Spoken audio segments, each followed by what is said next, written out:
स्वागत आहे।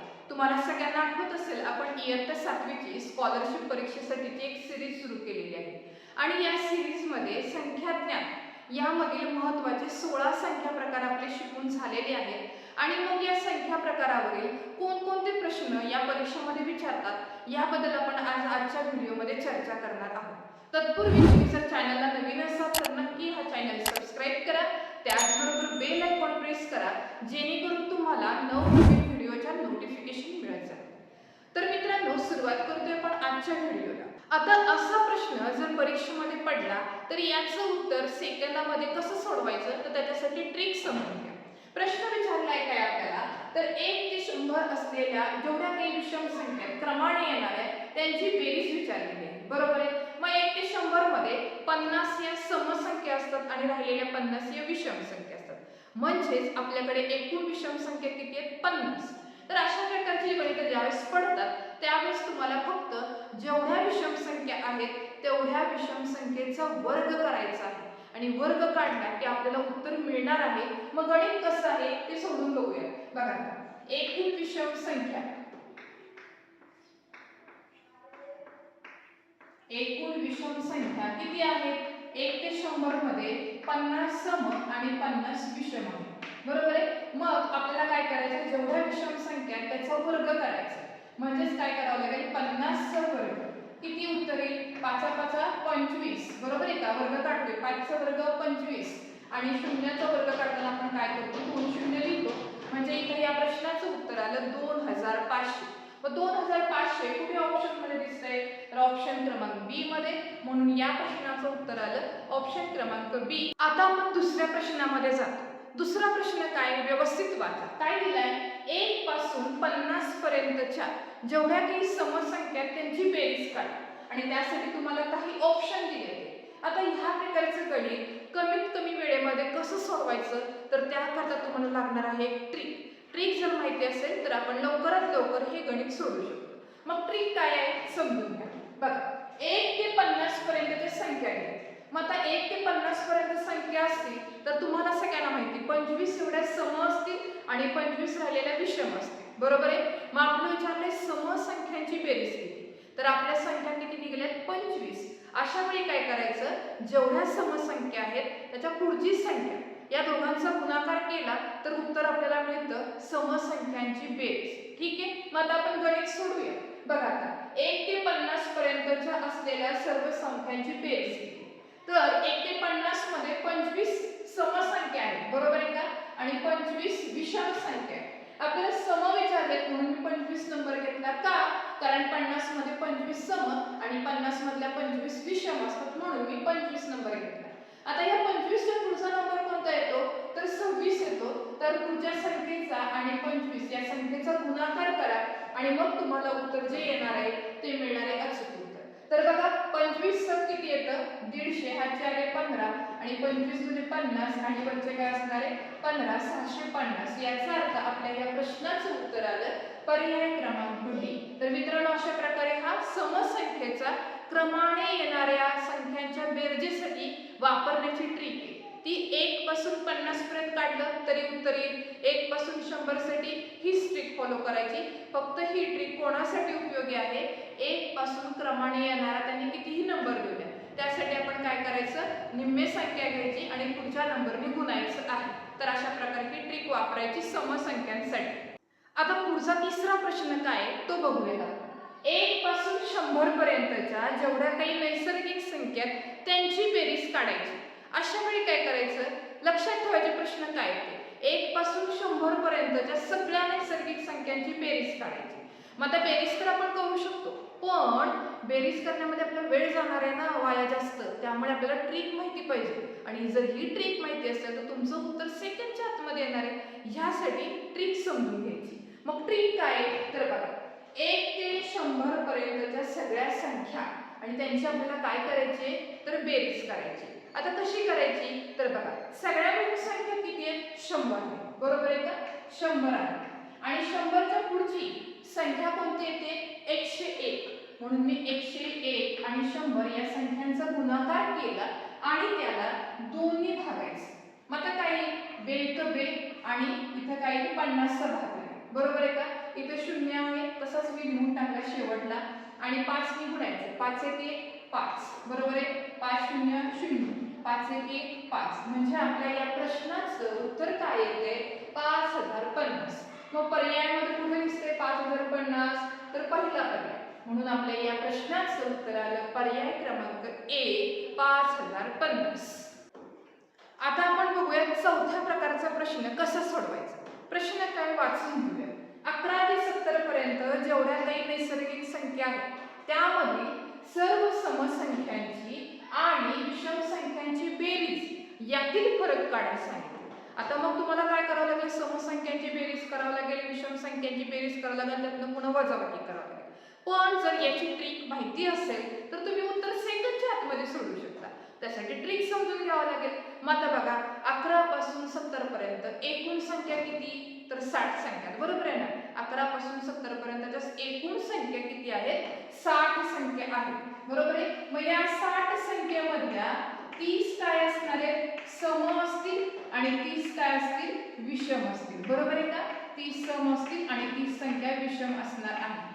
आता ह्या 30 सम आणि 30 विषम यामधल्या प्रत्येक जोडीमधला फरक किती असतो? 1 असतो. बघा 1 ही समसंख्या किंवा आपण 11 धरूयात कारण उदाहरणामध्ये 11 दिले. 11 आणि 12 एक सम आणि एक विषम यामधला फरक किती? 12 तून 11 गेले 1 आहे.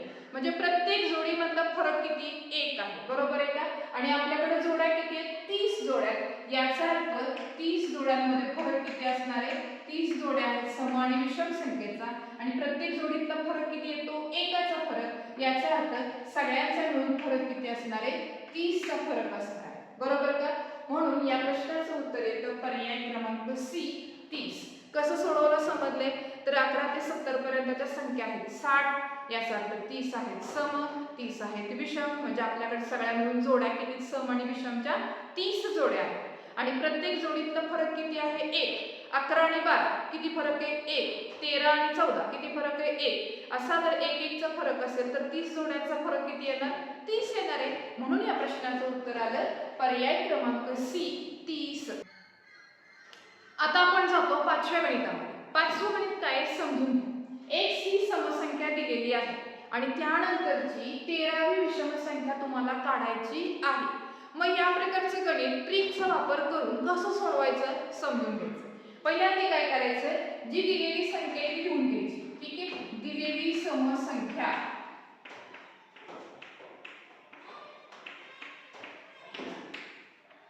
अधिक 2n वजा 1 हे सूत्र वापरायचं. आता काय करायचं? दिलेली समसंख्या कोणती? x आहे म्हणून तुम्ही x लिहिलं अधिक 2n वजा 1 2 लिहिलं n म्हणजे एकूण असलेल्या संख्या. आपल्याला किती नंबरची जोडी काढायची? 13 म्हणून मी तर काय केलं? 13 नंबर दिला आणि वजा 1 केला. आता काय होईल? x घ्यावं लागेल अधिक करावं लागेल. ज्यावेळेस आपण पदावली सोडवतो त्यावेळेस कंसामधलं गुणाकाराचं चिन्ह आधी सोडवायचं. 13 दुनी 26 आलं आणि 26 मधून 1 वजा करा. उत्तर काय येणार आहे? x अधिक 25. मग आता हा ऑप्शन कुठे दिसतोय? तर पर्याय क्रमांक डी मध्ये. म्हणून या प्रश्नाचं उत्तर आलं पर्याय क्रमांक डी x अधिक 25. आता आपण जातोय 6व्या प्रश्नामध्ये. 6वा प्रश्न काय पहिल्यांदा आपण वाचूयात. m ही विषम संख्या आहे तर m पूर्वीची 8वी समसंख्या कोणती? आता काय करायचं इथं? तर दिलेली संख्या कोणती आहे? विषम संख्या, बरोबर आहे ना. मग सूत्र काय वापरायचं अशा वेळी? दिलेली विषम संख्या, दिलेली विषम संख्या. आता पूर्वीची संख्या विचारली म्हणून आपल्याला काय करायची? वजा चिन्ह घालायचे आणि मगासारखंच 2n - 1 हे करायचं आहे. सगळ्यांना समजतंय का? बघा 2n - 1. मग विषम संख्या कोणती दिली? m दिलेली. m लिहून टाकायचं. वजा चिन्ह आहे कसं घ्या? कंसामध्ये 2n. n म्हणजे काय? कितवी समसंख्या आहे? तर 8 नंबरची विचारलेली आहे म्हणून 2 गुणिले 8 करायचं आणि वजा 1 करायचं. कंसामध्ये पहिल्यांदा गुणाकार सोडून घ्या. m वजा कंसामध्ये 16 वजा 1 येणार आहे म्हणजेच आपलं उत्तर आलं m वजा 15. याचा अर्थ आपल्या या प्रश्नाचं उत्तर आहे पर्याय क्रमांक 2 m वजा 15. हे गणित समजलं. आता आपण जातो सातव्या गणितामध्ये. सातवं गणित काय समजून घ्या.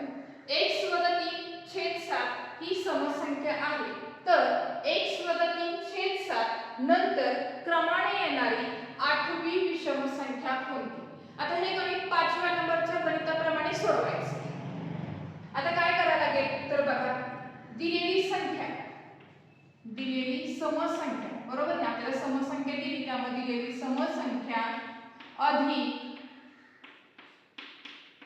2n - 1.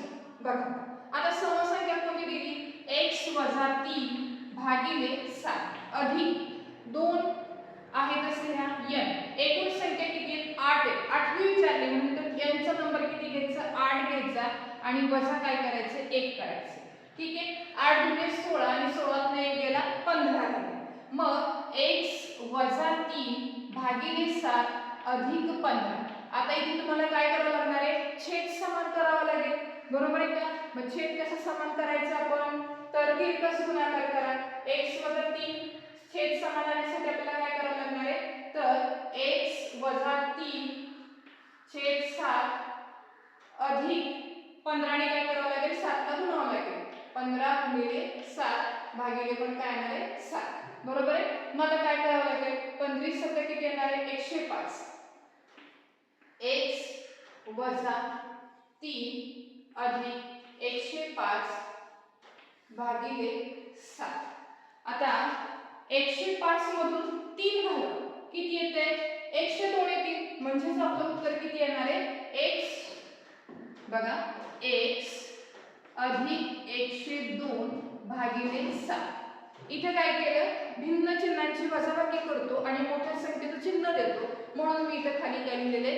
अधिक 102 केले. म्हणून या प्रश्नाचं उत्तर येणार आहे पर्याय क्रमांक 2. चला आता पुढच्या गणितामध्ये आपण जातोय. प्रश्न क्रमांक 8 काय दिलेला आहे? तर 2 क्रमगत असणाऱ्या समसंख्यांची बेरीज m दिलेली आहे. तर मग सगळ्यात लहान संख्या कोणती असा प्रश्न विचारलाय. त्यासाठी काही पर्याय आहेत. गणित सोडवण्या अगोदर आपण पहिल्यांदा एक सोपं एक्झाम्पल बघूया. समजा आपण घेऊयात 2 अधिक 4, कारण ह्या क्रमाने येणाऱ्या समसंख्या 2 अधिक 4 यांची बेरीज किती सांगितली? m म्हणजे 6 जर दिली असेल तर लहान संख्या कोणती? तर मग या प्रकारचं गणित कसं सोडवायचं? तर बघा काय करावं लागेल? कुठलं सूत्र आपण वापरलं तर आपल्याला समसंख्या लहान मधली मिळेल? तर इथं आपल्याला काय करावं लागेल? लहान संख्या शोधण्यासाठी या 6 ला 2 ने भागावं लागेल, बरोबर आहे का? आणि मग त्यातनं 1 वजा करावं लागेल. त्यावेळेस उत्तर तुमचं काय येणार आहे? तर 2 येईल. म्हणजे तुम्हाला काय करावं लागेल? m/2 वजा 1 हे सूत्र वापरावं लागेल. ठीक आहे. मग काय करावं लागेल? 2 क्रमगत असलेल्या समसंख्यांची बेरीज m आहे. बेरीज दिली, मग आपल्याला त्याची सरासरी पण काढावं लागेल ना. म्हणजेच काय करावं लागणार आहे तुम्हाला? इथं भागिले 2 करावं लागेल. त्यावेळेस तुम्हाला काय मिळणार? त्याची सरासरी मिळेल आणि त्या सरासरीतून 1 वजा करावं लागेल. त्यावेळेस उत्तर आपलं काय असणार आहे? लहान संख्या असेल. म्हणजे लहान संख्या कोणती मिळाली तुम्हाला? तर लहान संख्या काय असणार आहे? m/2 वजा 1. आपलं उत्तर आलं m/2 वजा 1. आणि जर मोठी संख्या विचारली तर उत्तर काय येणार आहे? m/2 अधिक 1. अधिक 1 म्हटलं की मोठी संख्या आणि वजा 1 म्हटलं तर लहान संख्या. म्हणजे या प्रश्नाचं उत्तर आलं पर्याय क्रमांक 3 ते m/2 वजा 1. आता पुढचं गणित काय ते बघूयात आपण. x - 7 ही 17 ने निशेष भाग जाणारी एक विषम संख्या आहे. तर x - 7 पुढील 17 ने भाग जाणारी दुसरी समसंख्या कोणती? बघा x - 7 ही काय विषम संख्या आहे, बरोबर आहे. आणि पुढील संख्या काढायची आपल्याला समसंख्या. आता यामध्ये जर आपण 17 मिळवली तर उत्तर किती येणार आहे? बघा 17 अधिक 17 वजा 7 उत्तर किती येईल? x - 10 अधिक 10, कारण मोठ्या संख्येचं आपण चिन्ह देऊया x अधिक 10. आता पुन्हा 17 दुणे 34 17 त्रिक 51 सम विषम आणि पुन्हा सम. म्हणजेच काय करावं लागेल? x - 7 अधिक 17 त्रिक 51, कारण पहिल्यांदा आपल्याला विषम संख्या दिलेली आहे, त्याच्या पुढची सम काढली, पुन्हा विषम आणि दुसरी सम, म्हणजे तिसऱ्यांदा आपण पुढे जातोय घर. म्हणून 17चा पाढा मी 3 येईपर्यंत म्हटला आणि मग 51 मधून 7 गेली, किती राहतं? तर x 44 राहतील आणि मोठ्या संख्येचं चिन्ह द्या अधिक, म्हणून या संख्येचं किंवा या प्रश्नाचं उत्तर आलं x अधिक 44. कसं आलं समजलं का? बघा आपल्याला काय करायचंय, तर दिलेली विषम संख्या कोणती, x 7 ही विषम संख्या आहे का, तर याला 17 ने निश्चित भाग जातो, ही विषम संख्या आहे. बरोबर आहे. विषम संख्येच्या पुढची काय असते, समसंख्या. पुन्हा काय येते, विषम संख्या आणि पुन्हा येते समसंख्या. आपल्याला विचारले दुसरी समसंख्या कोणती, म्हणजे इथं पहिली समसंख्या, मध्ये विषम आणि नंतरची विषम, नंतरची सम, म्हणजे तिसरी संख्या, म्हणून मी 17 ला 3 ने गुणलं आणि 17 त्रिक 51 आलं. दिलेली संख्या x 7 आहे, 51 मधून 7 वजा करा, 44 आलं. मोठ्या संख्येचं चिन्ह दिलं, उत्तर आलं x अधिक 44, म्हणजे पर्याय क्रमांक डी हे आपल्या प्रश्नाचं उत्तर आहे. आता आजचा आपण शेवटचा 10वा प्रश्न सोडवतोय. काय प्रश्न आहे बघा, की जो केवल मूल्यावर आधारित प्रश्न आहे. काय दिलेले, तर 225 अधिक वजा 45 वजा 18 आणि कंसाच्या म्हणजे केवल मूल्य काढायचं आहे आपल्याला, तर त्याची किंमत काय. तर हा पॉइंट आपण ऑलरेडी लर्न केलाय. कुठल्याही संख्येचं केवल मूल्य, ती धन असो किंवा ऋण असू द्या, ते नेहमी धन असतं. मग उत्तर काय येते, तर बघा 225 आहे तसं, बरोबर का. त्यानंतर अधिक आहे तसं, वजा 45 चं केवल मूल्य किती असतं, 45 अधिक असतं, म्हणून अधिक लिहिलं. त्यानंतर वजा 18 चं केवल मूल्य किती असतं, 18 असतं, पण याच्या बाहेर वजा चिन्ह ते आहे तसं आपल्याला द्यावं लागेल. बरोबर आहे. आता काय होते बघा, 225 अधिक 45 बेरीज करा, 5 आणि 5 10 है ना, हातच्याला 1 आणि 4 आणि 2 6 आणि 1 7 70, 270 झालं आणि भागिले किती येणार आहे, 18. बरोबर. आता उत्तर किती येईल, पहिल्याने भाग लावा, 18 1 18, 18चा भाग लागेल, बाकी राहिली 9, 9च्या पुढे शून्य घ्या, 18 पंच किती आलं, 90 आलं, म्हणून इथे काय केलं 15. पण 18 ला इथे वजा चिन्ह आहे, त्यामुळे आपल्या उत्तराला पण चिन्ह कोणतं आलं, वजा आलं, म्हणून आपल्या या प्रश्नाचं उत्तर आलं पर्याय क्रमांक 2 वजा 15.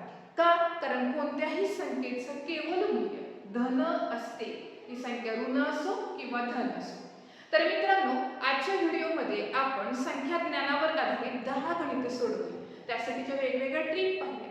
ओके, तर अशाच प्रकारचे व्हिडिओ, अशाच प्रकारचे प्रश्न, अशाच प्रकारचे सगळे वेगवेगळ्या प्रकारचे तुम्हाला लेक्चर्स हवे असतील तर माझ्या चॅनलला सबस्क्राईब करायला विसरू नका. त्याचबरोबर बेल आयकॉन पण प्रेस करा, जेणेकरून तुम्हाला नवनवीन व्हिडिओच्या सगळ्या नोटिफिकेशन. तर मित्रांनो, आजच्या व्हिडिओमध्ये आपण इथेच थांबतोय. धन्यवाद.